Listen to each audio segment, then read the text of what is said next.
Good afternoon students. इस video के विच आपां चैप्टर नंबर 2 स्टार्ट करांगे यूनिट 3 का फोर्स ऑन चार्ज।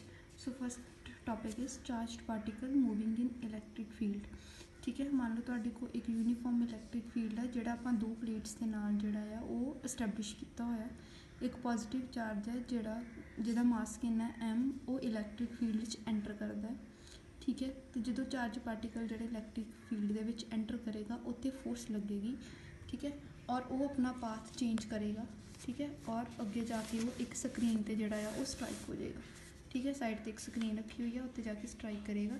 मान लो उन्हें डिसप्लेसमेंट कितनी की है, हॉरिजोंटल x तो वर्टिकल डिसप्लेसमेंट होगी y। सो फोर्स कितनी लगेगी वो you electric field is equal to F vector upon charge. So F vector is equal to Q into electric field. हुण जी न्यूटन सैकेंड लॉ के according force is equal to M A, इतों A कि आ गया F upon M.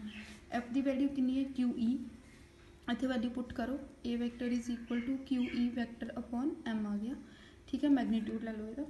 हुण जो charge particle है इलैक्ट्रिक फील्ड जोड़ा है उहदे जोड़ा एंटर करेगा तो एक्सलरेट होएगा।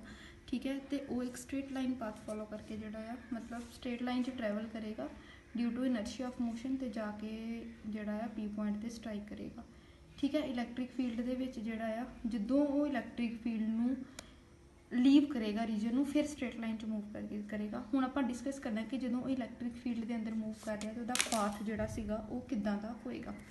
ठीक है, सो उहदे लई जिहड़ा आ आपां इक्वेशनस ऑफ जिहड़ियां मोशनस ने वो यूज़ करांगे। ठीक है, सो आपां इक्वेशन यूज़ करांगे s is equal to u t plus half a t square. Horizontal motion दे विच एस जिहड़ा आ वो एक्स के बराबर है। ठीक है, यू जोड़ा है वो वी के बराबर है, वो वी वेलोसिटी नाल एंटर किया है और वो एक्सलेशन कोई प्रोड्यूस नहीं हो रही क्योंकि एक्सलेशन वो उदों प्रोड्यूस हो रही है जदों वो इधर नूं जा रहा है वाई डायरैक्शन में। ठीक है, सो जो तुम ये सारिया वैल्यूज़ ये पुट करोगे तो एक्स की वैल्यू आ जाएगी वी टी। इतों टी कि आ गया एक्स अपॉन वी। हुण आपां लैने vertical motion. Vertical motion S आ जाएगा वाई के बराबर, वेलोसिटी जीरो क्योंकि आप एंटर इधर नूं कराया सीगा, इधर नूं एंटर नहीं सी कराया। ठीक है, सो यू जीरो ए की वैल्यू ए आएगी q e upon m. So value put करो ये वैल्यू आ गई तुहाडे कोल। जो तुम इत्थे टी की वैल्यू पुट करोगे तो तुहाडे कोल टी की जगह आ जाएगा x upon v the whole square. So y is equal to half q e upon m x square v square. X square नूं छड्ड के बाकी सारिया चीज़ां कॉन्सटेंट ने। सो तुहाडे कोल वाई इज इक्वल टू के एक्स स्केयर आ गया। ठीक है, के की है कॉन्सटेंट। सो एक पैराबोला की इक्वेशन है। सो जो भी एक charge particle uniform electric field के मूव करता है तो वह पैराबोलिक पाथ जोड़ा है फॉलो करके बाहर निकलता है। नैक्सट आप डिस्कस करांगे कि जो charge particle uniform magnetic field move करता है तो फिर वो किदां दा पाथ फॉलो करता है। पहला केस है कि F is equal to q v B sine theta होंदा। ठीक है, अगर तो थीटा 0 या 180 डिग्री है फिर तो फोर्स वो लगनी है नहीं, वो अपना पाथ चेंज नहीं करेगा। किस तरह एफ के बराबर है q v B sine theta. अगर थीटा 0 है तो थीटा 180 डिग्री है। अगर चार्ज पार्टिकल एंगल इन्ने एंगल से मूव करता पे दैन जोड़ा आ वो अपना पाथ चेंज नहीं करेगा क्योंकि वो कोई फोर्स ही नहीं लग रही क्योंकि साइन 0 भी 0 होंगे, साइन 180 भी 0 होंगे।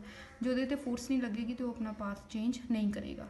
ये पहला केस है कि जे 0 तो 180 कर दे। दूसरा केस है अगर 90 डिग्री ते एंटर करता है। अगर 90 डिग्री ते एंटर करता है तो फोर्स कितनी लगनी चाहिए क्यू वी बी। ठीक है, हुण जदों उहदे उत्ते क्यू वी बी फोर्स लगी उन्हें जिहड़ा इधर मूव किया फिर हर एक पॉइंट ते जिहड़ा आ सर्कल के हर एक पॉइंट ते जिहड़ा उहदे ते फोर्स की डायरैक्शन जिहड़ी आ चेंज हुई जानी। ठीक है, तो जिहड़ा पाथ है चार्ज पार्टिकल का वो सर्कुलर बन जाना है क्योंकि वो फोर्स परपेंडिकुलर लगती पई है। वो मूव कर रहा, उन्हें अपना पाथ चेंज किया फिर फोर्स परपेंडिकुलर लगी, उन्हें अपना होर पाथ चेंज किया तो उन्हें सर्कुलर पाथ दे विच जिहड़ा है घूमी जाना है। ठीक है, सो जे चार्ज पार्टिकल 90 डिग्री ते एंटर करता है तो सर्कुलर पाथ जिहड़ा फॉलो करता है या कर्वड भी लिख सकते हो तुसीं इहनूं, कर्वड पाथ फॉलो करता है। ठीक है, हुण वो सर्कुलर पाथ जिहड़ा क्यों जिहड़ा उहदे च मूव किया क्योंकि उन्होंने सेंट्रीपीटल फोर्स मिली। तो चार्ज पार्टिकल नूं सेंट्रीपीटल फोर्स कित्थों मिली? मैगनैटिक फोर्स तो। मैगनैटिक फोर्स हो गया क्यू वी बी तो सेंट्रीपीटल फोर्स होगी m v square upon r. ये दोनों बराबर होंगे, एक भी कैंसल होगी। सो तुहाडे को आ गया क्यू बी आर नूं इधर मल्टीप्लाई करो is equal to M V. इथों रेडियस कट लो मतलब radius of circular path is directly proportional to M and V. जिन्ना मास वध होएगा उन्ना वो ज़्यादा वड्डा सर्कल फॉलो करेगा। जिन्नी वेलोसिटी ज़्यादा नाल मूव करेगा उन्ना ज़्यादा सर्कुलर जिहड़ा वड्डा रेडियस वो फॉलो करेगा।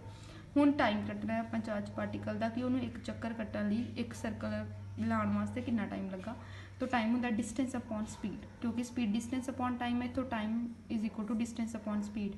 हुण डिस्टेंस की आएगा circumference of circle, circumference of circle कितना 2πr अपॉन वी, ठीक है। आर की वैल्यू पुट कर दो mv अपॉन QB, सो ये आ गया 2πm upon QB। Time period जोड़ा है वो स्पीड ते रेडियस ते सर्कुलर पाथ ते इंडिपेंडेंट है, चाहे कोई जिन्ना भी मर्जी बड़ा सर्कल चार्ज पार्टिकल कट ले, टाइम जोड़ा है जोड़ा टाइम पीरियड है वो रेडियस ते स्पीड ते डिपेंड नहीं करेगा, वो चार्ज ते डिपेंड करेगा तो मास ते डिपेंड करेगा, ठीक है। फ्रीकुएंसी कढ़नी है nu is equal to 1 upon time, so time का रेसिप्रोकल कर दो तो फ्रीकुएंसी तुहाडे को आ जाएगी।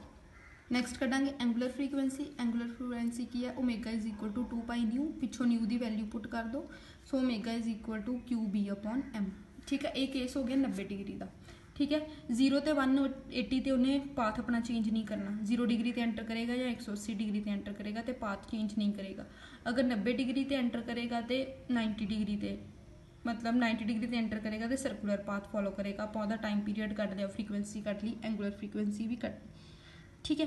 हुण लास्ट की रह गया कि जे 0 90 तो 180 ਨੂੰ ਛੱਡ के किसी होर एंगल से वो एंटर करे तो फिर की होएगा। हुण मान लो चार्ज पार्टिकल जिहड़ा आ वो v वेलोसिटी दे नाल मूव कर रहा एट एन एंगल थीटा, ਉਹਦੇ दो कंपोनेंट्स होणगे Vx ते Vy जिहड़ा v sin थीटा के बराबर होएगा, Vx जिहड़ा v cos थीटा के बराबर होएगा। हुण जो चार्ज पार्टिकल जिहड़ा v cos थीटा के नाल मूव कर रहा है वो b की डायरैक्शन च मूव कर रहा है, पैरलर मूव कर रहा है, मतलब ये करके वो तो कोई फोर्स नहीं लगेगी, पर जिहड़ा v sin थीटा आ, ठीक है, वो ये परपेंडिकुलर मूव कर रहा, Vy जिहड़ा है वो b के परपेंडिकुलर है, इस करके उन्होंने सर्कुलर पाथ जिहड़ा आ वो रिवॉल्व करा देगा, ठीक है। मतलब v cos थीटा जिहड़ा आ उहदे करके वो सीधा मूव कर रहा है, तो जिहड़ा v sin थीटा उहदे करके सर्कुलर पाथ मूव कर रहा है। मतलब ये कि उन्हें इक्को जगह तो नहीं घूमना, उन्हें इधर नूं भी जाना तो उन्हें सर्कल च भी घूमना है, मतलब वो हेलीकल पाथ फॉलो करेगा, ठीक है। हुण जिहड़ा उन्होंने सेंट्रीपिटल फोर्स किहड़ी चीज़ प्रोवाइड करती पई है, मैगनैटिक फोर्स। सो इत्थे आपां mv² upon r is equal to QV भी sin थीटा लवांगे, पर हुण जिहड़ी फोर्स आ ये आ वाले कंपोनेंट दे करके लगती पई है, इस करके आपां नाल Vy लगाता, एक Vy कैंसल, ठीक है। Vy कैंसल करने तो बाद v sin थीटा की वैल्यू पुट कर दो, तुहाडे को r की वैल्यू आ जाएगी, ठीक है। सो टाइम पीरियड कढ़ना है 2πr अपॉन Vy की value v sin theta 2π as it is, r की आ वाली वैल्यू पुट कर दो, टाइम पीरियड आ गया 2πm अपॉन QB जो कि पिछले वाला सेम है, ठीक है। और फ्रीकुएंसी भी कट सकते हो QB अपॉन 2πm, ठीक है। हुण जिहड़ा चार्ज पार्टिकल है वो कंबाइंड इफैक्ट के अंदर मूव कर रहा है, एक उन्होंने हॉरिजेंटल च मूव करने की कोशिश कर रही है, दूजी उन्होंने घुमाने की कोशिश कर रही है, जिहदे करके पाथ की आया हेलिक्स या हेलीकल पाथ, ठीक है। हुण आपां कढनी पिच, पिच की है कितना उन्हें लीनियर डिस्टेंस मूव किया, सीधा कितना मूव किया वो, ठीक है।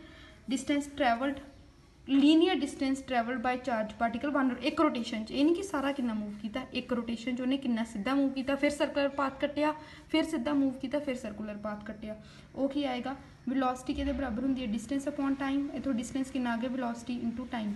हुण इत्थे जिहड़ी आपां वेलोसिटी लवांगे वो आपां Vy नहीं लवांगे, Vx लवांगे, क्योंकि आपां लीनियर डिस्टेंस की गल करते पे हैं। So pitch is equal to v cos theta into t, so v cos theta तो वही आएगा, टी की वैल्यू इत्थों पुट कर दो तो तुहाडे को पिच की वैल्यू जिहड़ी आ वो